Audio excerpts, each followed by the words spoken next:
a fan of Team Todak, you have to raise your hands for the Malaysian crowd, for the Malaysian team. Let's do it. And RRQ from Indonesia, they have a lot of support for sure. Some of them even flew in here to support the team. Yeah, some of them even have drummers. They have drummers. They have a cheering squad. They have a cheering squad. In the arena. That's how. This is esports now, man. This is esports. I think the game is ready, Manji. Let's hop into game number 2. Let's do it. Smash them. Smash them again. All troops deployed. Says the announcer. X-Ray will be using the Cho Moon as this cushion. Ino as this Hilo, Siku as the Kimi, and Nenas as this Balair. From RRQ, it's Vin on this Kaja. It's Sin once again on the Hulkert. It's Liam on this X-Borg, Tuturu on this Badang, and Lemon on this Lilia. We are at 30 seconds here, and both of the teams going in for the early mid laner plus tank mid lane. Lilia and the X-Borg immediately going to the core guard, but meanwhile here in the bottom side, Siku and Nanas, they will poke out the Kaja. So it's all up. It's just like in the previous game where they have invaded this opposing Crammer, but this time this is Helkert, not a Claude with a long-range Art of Thievery that can steal up the Crammer and secure it from themselves. This is a Helkert that needs to go up close and personal, and you don't want that to happen. But very nice movements, however, from this Helkert. They're moving in. There you go. That is, of course, the gank coming in from Team Todak. They want to get the Helkert. That is first blood for you. And now, Team Todak coming in for the dive. That is, of course, a power bomb coming from him. Another rival play coming in for the Team RRQ. Is this revenge? No, he will just go for the tower, and he's just staying here. And man, is this a kill? Yes, it is. Moon, he will pop the slaughter, he will die, but it's mission accomplished for Team Todak. Team Todak diving against RRQ, actually getting so much money out of that. If the cushion survived there, it was perfect for Team Todak. However, RRQ was able to defend, so this is a 3-4-1 exchange down the bottom, but with Lemon in here, I think they're gonna push the tempo into the bottom lane. Yes, they will. It definitely created space for Badang as well to farm Totoro right now, having the Vampire Mallet, ladies and gentlemen, and he can actually go for an instant sustain here in his lane. Now, Team RRQ, they are lurking towards the Turtle Pit. This is it.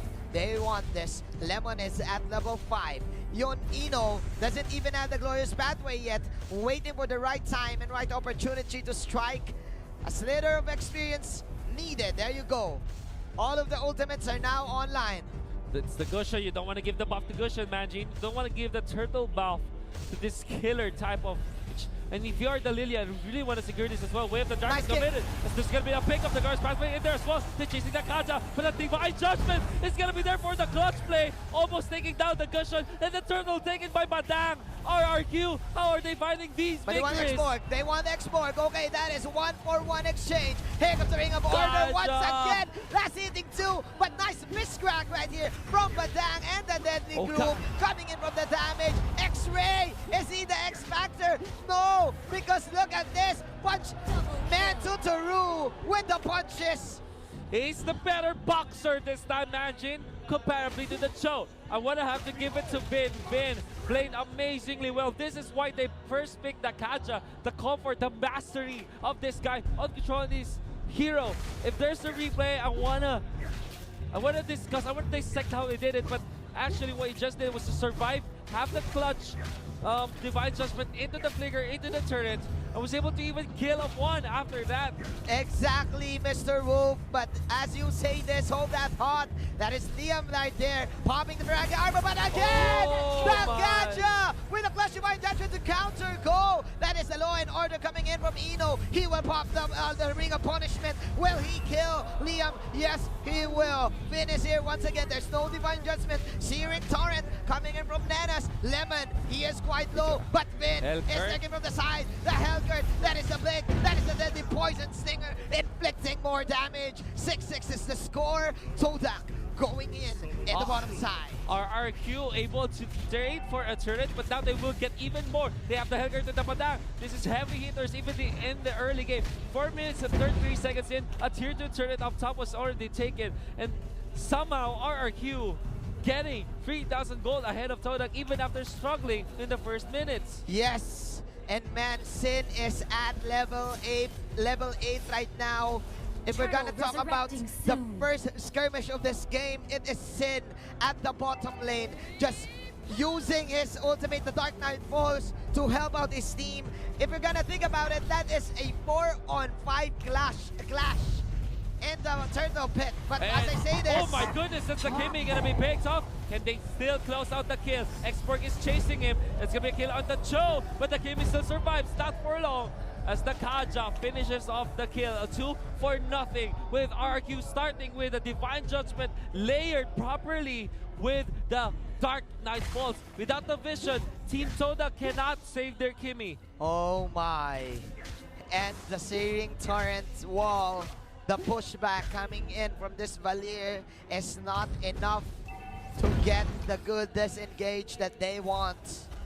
9-6 is the score, ladies and gentlemen. 77 seconds left for the next turtle. It is clear that RRQ, they know how to play the mid game. It's because of this Kaja. It's because of Vin pulling off the Divine Judgments. That is the Rocket. Liam using the Virago armor to box out and to man up. More damage from Team Todak. You have to take note, Manji. They already took the blue buff onto the shockers of Team Todak. That means that this Gusion will not have a buff. They pull up the Hylos and they do have the damage, of course, magic and physical. And some true damage in there to take out the Hylos. Oh! Okay, to the Roo. Okay. Just punching the Cho. Sponging the Cho. Man, Vin right now, as we've said, this is, of course, the confidence coming in from RRQ. This is probably his favorite hero. This is a quick pick from RRQ. Just going in for the Divine Judgment. Who else pulls a Hylos? Nobody. Nobody does that, man. Only here with RRQ, the M1 World Championship. 20,000 gold ahead. Oh, I mean, in the bank for RRQ. With only 16,000 for Team Todak. That's 7,000 by 7 minutes, even after giving away 3 kills in the early game. Now, Lilia with the blue buff and the turtle buff as well. This Lilia's gonna hurt. This is looking bad for Todak. What kind of trap card can they pull off, man? Here we go, Totaru going in for the left jab and the right jab. That is, of course, the Dark Knight Falls. Triple! Oh. And again, the Deadly Poison Stinger killing Arrival! But man! Arrival! Sin with the circus place. No, he won't survive this. This is an arrival play. But of course, last insanity to kill this Gusion. And there's it, another redemption play in the top lane. But killing spree for the Killer Cock. Vin is putting on a show, man. It's the Killer Cock that we know. That is the Kaja, the flying chicken, but this time it's actually destroying the members of Team Todak. It's gonna be actually the Hylos receiving so much damage from long distance, and the finish off from the Lilia. Again, the turtle buff, HP based damage for this Lilia. Oh my God, Totaru just going in very confident with his fist cracks, and man, look at this. Look at the items of Sin right now. This is what you do. This is how you pull off the Hellcurt. Blade of Despair. Blade of Despair. 8 minutes in with the Nimble Blade already towards The endless battle. endless battle. That's gonna hurt a lot, man, Gene. Yes, and plus the Ogre Tomahawk. And man, he can just maneuver his way out from the Gusion Blades. That is, of course, the counter. Oh no. Oh no. X-Ray. Look at the damage. Already in half health. Plus, it's not that tanky. He only has around 4,000 health. Was able to clear out the minion wave, but it comes a face crack wave. The dragon gonna be committed. This is just for some control coming out from X-Ray. The fight is still gonna commence, but this is the cutoff coming out from RRQ. If he survives this, it's gonna be good, but it's not possible. It's the ultimate of fist crack. The fist break into the fist crack. More than enough. Coming out from Totaru. Oh my. X-Ray now having 20 more seconds for that. Sin! Sin came to win! Oh my! Double kill! And here comes the chase down. That is the fast break. That's the Deadly Poison Stinger. And man, the fadeaway second skill. That is the stun from Eno. Oh, but Sin. no, says Sin, man. Will he he gonna survive survive this? this? No, he won't. But man, the highlight place is just too real. And that is the Ilos down. 18-6. Sin, man. Acrobatic plays. Unstoppable for the Lilia. RRQ again dominating Todak. Oh my goodness, it was a fast break play coming up from C. He knows exactly that he has the lead. The proper positioning of the members of Team Todak favored Team RRQ because Sin was so calculated in another Divine Judgment play in here. We go for the Valor, but he gets the choke. The Lilia is going to be shut down with the help of the Gusion. It's going to be a 2-for-0 trade-off as RRQ overstayed their welcome in the middle part of the base of Team Todak. Let's see, that was overly aggressive for RRQ, overstaying.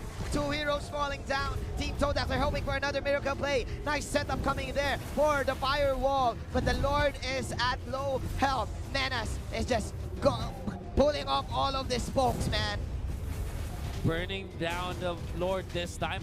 However, they still are struggling. RRQ knocking onto the front doors. Oh, no. As the Dark Knight falls, but the no. Hylos is there to stun him up, and the damage is just way too much. Export with the Badam, with the Hellcurt, able to take out the Hylos. Yes, they will. Todak, they know this kind of situation. They've been here. They know this. They just need to defend. Just clear out the waves. Use all the spam. But man, okay, nice. Nice Nice push push back, but nice it push comes back. Liam. Now on the bottom side, there is the Way of the Dragon, but is it going to be up against due to the damage from long distance? They are able to take the Badang, but in exchange, that's the show. So that's 1-for-1, while the Lilia split pushing down the bottom. That is really surprising. This That's is a Lemon. Lilia split That's a Lilia. pushing. That's a Lilia, man. That is Lemon. Lemons are evil, man. Lemons are evil. Every villain is Lemon, says the SpongeBob episode. Here we go. Another ultimate from the Hellcurt, man. Moon going in for the pickoff. Pops the sticker for extra icing. 22-12. This is Liam once again. But man, Todak, they're picking off Team RRQ 1 by 1, man. But RRQ with Liam still fighting. There's a lot of Firaga armor in there. The immortality has been popped. There's the last insanity gonna be used by Liam. Still survives the courage mask. It's enough, Liam. Oh my goodness. With a sliver of health. Man, Firaga armor plus courage mask combo. And just letting Todak know that, hey, even though you think you can kill me, you won't. And to Team Todak, they really hope to get this pick-ups. This is quite hard, because this is the type of game that if you're Team Todak, you're hoping for RRQ to go for this very greedy place. And knowing RRQ, they won't do that. Oh, that's really... Immortality is such an imbalanced item for the export, because what happens is if you pop the immortality, when you come back, you still have a little bit of Firaga armor in there. Yeah, and good. you can pop your last insanity through that. Yeah, good. A very good item. Great item for him. Great item. But now, RRQ, they're grouping together now, hoping for Team Todak. I guess for Team disrupt. Todak, they still need a little bit of time, but RRQ, they have already taken all the inhibitor turrets, so even when the late game comes, it's still very hard for Team Todak to defend. It would have been a totally different story if they kept their inhibitors intact in the late game. Maybe they can pull off a miracle plays coming up from the Gusion and the Kimi, but that's extremely hard right now against RRQ. But they're forcing something here. They're forcing in the bottom side. There you go. That is the right judgment plus the courage battle. That is killing spree. Coming from Lilia. She will pop the black shoes and she will go to school. Oh no. No. He will die. Yes, he will. 3 heroes falling down for Team Todak. And man, they ganked, but they got ganked. 23-13. 14 minutes in. 2 versus 5 man, Jin, it seems impossible. And the damage from RRQ, it's gonna be there. They know it. They're gonna take it. 2-0 for RRQ. Man, oh man. Manjin, Oh man. RRQ Indonesia on a different level. They have woken up. We thought that RRQ will have the worst mindset comparably to Team Todak because RRQ lost their last series. But they're saying it's just a reset. It's just a reset. So that might have after their victory, but it's gonna be a big stop coming out RRQ from our